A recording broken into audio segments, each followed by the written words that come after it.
জগতে সবচেয়ে বড় শিল্পী মা। জননী মনমোহিনী দেবী গুরু প্রদত্ত যে নাম পেলেন, সেই নামই তিনি প্রসব করলেন। তাঁর গ্রাম্য জীবন কিন্তু ভালোবাসার দরুন গুরুকে কেন্দ্র করে জগতের ব্যথা হৃদয়ঙ্গম করে। স্বামী ভক্তি পরায়ণতার মধ্য দিয়ে স্বর্গে সারা জাগিয়ে তুলেছিলেন। দিক চক্রবালকে প্রকম্পিত করে দয়াল ওই মায়েরই গর্ভে আবির্ভূত হলেন।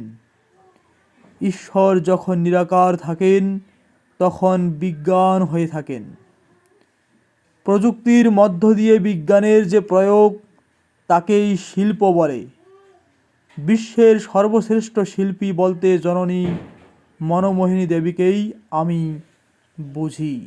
প্রেমময় শ্রী শ্রী ঠাকুর অনুকূলচন্দ্র তাঁর আবির্ভাব ভূমিতে যে মন্দিরটি নির্মাণ করেছিলেন, এই সেই স্মৃতিমন্দির যেখানে জননী মাতা মনমোহিনী দেবী বসে ধ্যানে মগ্ন থাকতেন।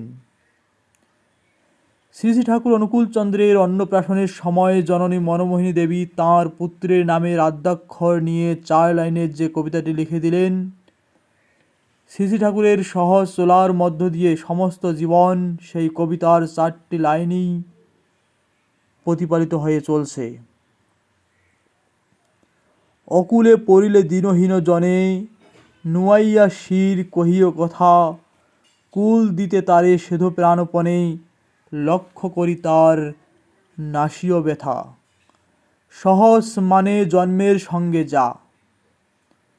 প্রেমপ্রীতি ভালোবাসাবিহীন জগতে প্রেমেরই মূর্ত প্রতীক যখন আবির্ভূত হন, সেই স্থানে প্রবৃত্তি সঞ্জাত চলার বিরমণ হওয়ায় সমুদ্র গর্ভে নিম্নচাপের দরুন যে ঝড়ের আবির্ভাব ঘটে, প্রেমময়ের অভ্যুত্থান স্থলেও প্রবৃত্তি পরানিষ্ঠ মানুষের তেমনতরই ঝড় সৃষ্টি হয়ে থাকে। এই ঝড়ের মধ্য দিয়ে সাধারণত 4 শ্রেণীর মানুষ কেন্দ্রীভূত হয়ে থাকে। তাদের জীবনের জ্বালার উপশমের আশায় আর্ত অর্থার্থী জ্ঞানী জিজ্ঞাসু। প্রেমের অবতার যিনি, তিনি প্রত্যেককেই নিজেরই অঙ্গের অংশস্বরূপ মনে করেন, কিন্তু তিনি লৌকিকভাবে প্রেমিক জ্ঞানীর সঙ্গ বেশি পছন্দ করেন বলেই মনে হয়।